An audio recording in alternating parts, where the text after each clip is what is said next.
गे हर नर्मदे हर जटा शंकरे हर। भगवती गंगा मैया, भगवती नर्मदा मैया बहुत ही दोनों पतित पावनी नदियां हैं। उनमें जो नर्मदा मैया हैं, इनकी पूरे भारत में परिक्रमा करने वाले हजारों लाखों लोगों की संख्या है। भारत में एकमात्र नर्मदा ऐसी नदी है जिनकी परिक्रमा होती है। मेरे 2-3 वर्षों से मन में नर्मदा परिक्रमा की बड़ी लालसा है। हमारे कई गुरु भाई, हमारे कई मिलने वाले संत नर्मदा की परिक्रमा करके आ गए और कई अभी कर रहे हैं। प्रत्येक साधु के जीवन में नर्मदा परिक्रमा होना बहुत आवश्यक है। नर्मदा परिक्रमा किए बिना व्यक्ति को आत्मबोध नहीं होता है। ऐसा रेवा खंड में स्कंद पुराण में लिखा हुआ है। जब तक वो नर्मदा का परिक्रमा नहीं करता है, नर्मदा के किनारे स्थित जो तीर्थ हैं उनका दर्शन नहीं करता है, उनमें स्नान नहीं करता है, और जहाँ भगवान परशुराम ने, भगवान मार्कंडेय ने, अगस्त मुनि ने, भृगु ने, कपिल मुनि ने और देवराज इंद्र ने तपस्याएं करी हैं, और वहाँ पर रावण ने भी तपस्या करी है, मेघनाथ ने तपस्या करी है। ऐसे बड़े प्राचीन स्थान हैं जिनका हजारों वर्ष पुराना इतिहास है। बहुत प्राचीन शिवलिंग हैं। कोटेश्वर महादेव, विमलेश्वर महादेव, नीलकंठेश्वर महादेव, कोटि तीर्थ महादेव, कपिलेश्वर महादेव, सिद्धेश्वर महादेव, ऐसे बड़े दिव्य दिव्य स्थान हैं। व्यक्ति का जब पुण्य उदय होता है तब जाकर नर्मदा परिक्रमा करने का योग बनता है। माँ भगवती नर्मदा की कृपा के बिना कोई नर्मदा की परिक्रमा कर नहीं सकता। मैंने अभी 25 नवंबर से अकेले ही नर्मदा परिक्रमा करने का निश्चय किया है, और 25 तारीख को मैं नर्मदा परिक्रमा के लिए जा रहा हूँ। और पहले मेरा जो विचार था कि मैं गाड़ी से नर्मदा परिक्रमा करूँगा, पर अब मन में ऐसी इच्छा उत्पन्न हो गई कि पैदल ही करूँगा। लगभग 3-3.5 महीना का समय लगता है।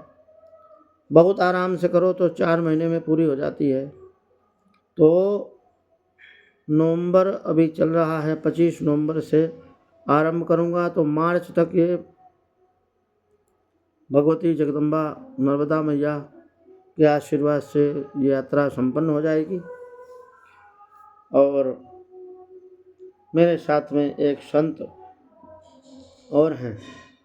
दोनों महात्मा साथ साथ परिक्रमा आरंभ करेंगे ओंकारेश्वर से, और साथ में एक सेवादार रहेगा, गाड़ी साधन साथ रहेगा, ताकि आगे भोजन प्रसाद, दूध, चाय, पानी की जो कोई समस्या न हो, समय पर उपलब्ध हो जाए। और शरीरों को कुछ ऐसी आदतें लगी हैं कि सवेरे उठते ही चाय मिल जाए, थोड़ी सी, शाम को एक बढ़िया सी चाय मिल जाए, तो वो उसके लिए थोड़ा साथ में साधन रहेगा। तो दूसरा, चाय तो चलो मिल जाएगी, कहीं भी वो सब मिल जाएगा, पर सामान ढोने वाली बड़ी समस्या।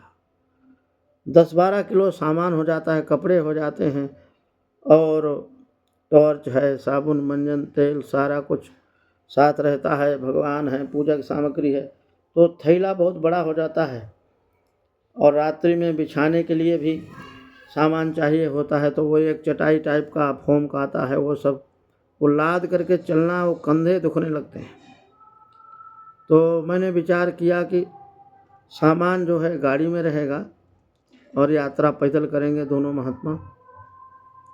तो 25 तारीख को हम प्रातःकाल यहाँ से प्रारंभ करेंगे, और माँ नर्मदा के तट पर जाकर नर्मदा का पूजन करके, और वहाँ से कलश में नर्मदा मैया को विराजमान करके और नित्य उनका पूजन करते हुए, और भगवान शिव का पूजन करते हुए, नर्मदा का जलपान, नर्मदा में स्नान, नर्मदा का ध्यान चिंतन मनन करते हुए धीरे धीरे धीरे धीरे कभी 5, 10, 15, 20, 25, 30 धीरे धीरे बढ़ाएंगे।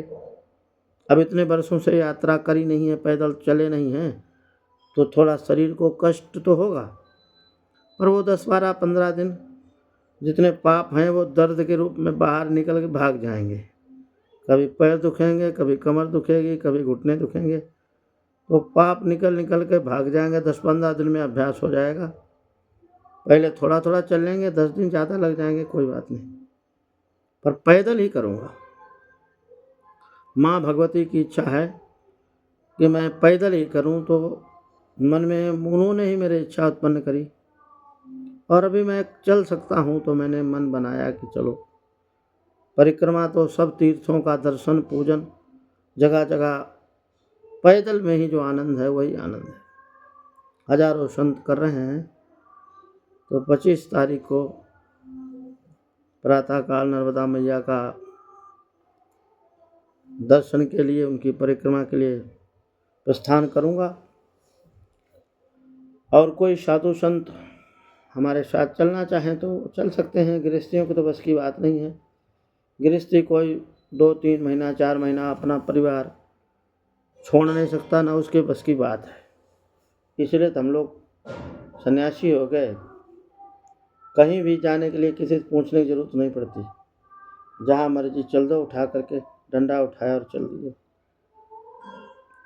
यही तो जीवन का सुख है, यही तो जीवन का आनंद है। जीवन में जो करने की इच्छा है वो कर लो, उसमें कोई प्रतिबंध नहीं। और संतों को तो क्या है, भगवान की यात्रा, तपस्या, साधना, यही सब करने के लिए होता है। और ये मठ मंदिर सब कब तक रहेंगे? जब तक हो आप तब तक हैं, नहीं रहोगे फिर भी तो चलेंगे। तो ये मठ मंदिरों का, इनके चक्कर में पड़ करके जब कैसे जाएं, कौन संभालेगा? अरे बाबा जी, तुम सड़क जाओगे तब कौन संभालेगा? तब भी तो चलेगा, सब चलता रहेगा। आपकी अपनी तपस्या, भजन, साधना, तीर्थ यात्रा, पैदल यात्रा, ये सब आपको ही करनी है, आपके लिए बाद में कोई नहीं करेगा। तो अपनी साधु वृत्ति को कभी नहीं छोड़ना चाहिए। साधु वृत्ति से रह करके तीर्थ यात्राएं करनी।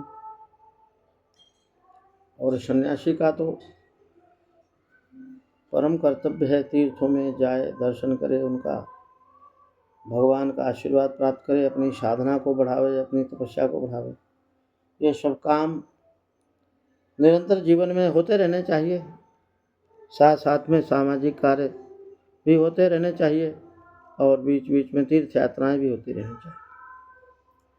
तीर्थ में जाने से मन बहुत शुद्ध हो जाता है, और एकदम संसार की सभी जो समस्याएं हैं उनसे कट जाता है व्यक्ति, और एकदम आनंद में भगवान का भजन करते हुए, नाम जप करते हुए, नर्मदा मैया के किनारे किनारे उनका दर्शन करते हुए यात्रा आरंभ करता है।